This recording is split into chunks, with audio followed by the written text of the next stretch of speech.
নমস্কাৰ, মোৰ channel educational fact অসমলৈ আপোনালোক সকলোকে পুনৰ এবাৰ স্বাগতম জনাইছোঁ। আজি ৰন্ধনকৰ্মী, আশা আৰু অংগনবাড়ী কৰ্মীসকলৰ দৰমহা বৃদ্ধিৰ সন্দৰ্ভত এক গুৰুত্বপূৰ্ণ খবৰ লৈ আহিছোঁ।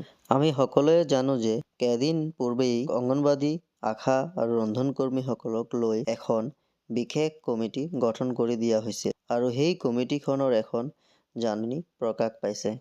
বাইদেউসকল, এয়া চাওক 13 জানুৱাৰীৰ বিশেষ শেহতীয়া খবৰ।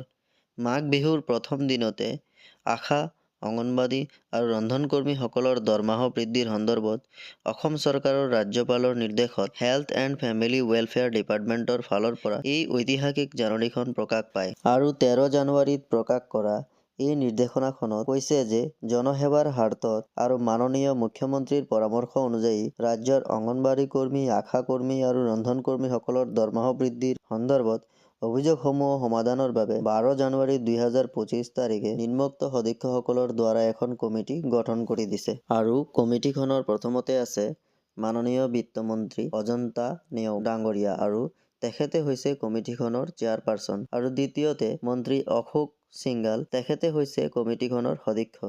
ঠিক তেনেদৰে মন্ত্ৰী ৰনোজ পেগু ডাঙৰীয়া আৰু পীযুষ হাজৰিকা ডাঙৰীয়াও এই কমিটিখনৰ সদস্য হিচাপে আছে। ইয়াৰ উপৰি কৈছে কমিটিখনে আশা, অংগনবাড়ী আৰু ৰান্ধনীসকলৰ অভিযোগসমূহৰ পৰ্যালোচনাৰ দায়িত্ব গ্ৰহণ কৰি পৰৱৰ্তী পদক্ষেপ লোৱাৰ বাবে 15 ফেব্ৰুৱাৰী 2025 তাৰিখৰ ভিতৰত প্ৰতিবেদন দাখিল কৰিব। গতিকে বাইদেউসকল, এয়া নিশ্চয় অসম চৰকাৰৰ এক ঐতিহাসিক সিদ্ধান্ত যে অহা 15 ফেব্ৰুৱাৰীৰ ভিতৰত ৰাজ্যপালে গঠন কৰি দিয়া কমিটিখনে আশা, অংগনবাড়ী আৰু ৰান্ধনী কৰ্মীসকলৰ দৰমহা বৃদ্ধিৰ প্ৰতিবেদন দাখিল কৰিব আৰু আঁচনিভুক্ত কৰ্মীসকলৰ আশা অনুসৰি দাবীসমূহ পূৰণ কৰিব। গতিকে বাইদেউসকল, সকলোকে আমাৰ ভিডিঅ'টো শ্বেয়াৰ কৰি এই গুৰুত্বপূৰ্ণ বিষয়টো জনাই দিব আৰু আমাৰ চেনেলটো ছাবস্ক্ৰাইব কৰি ল'ব।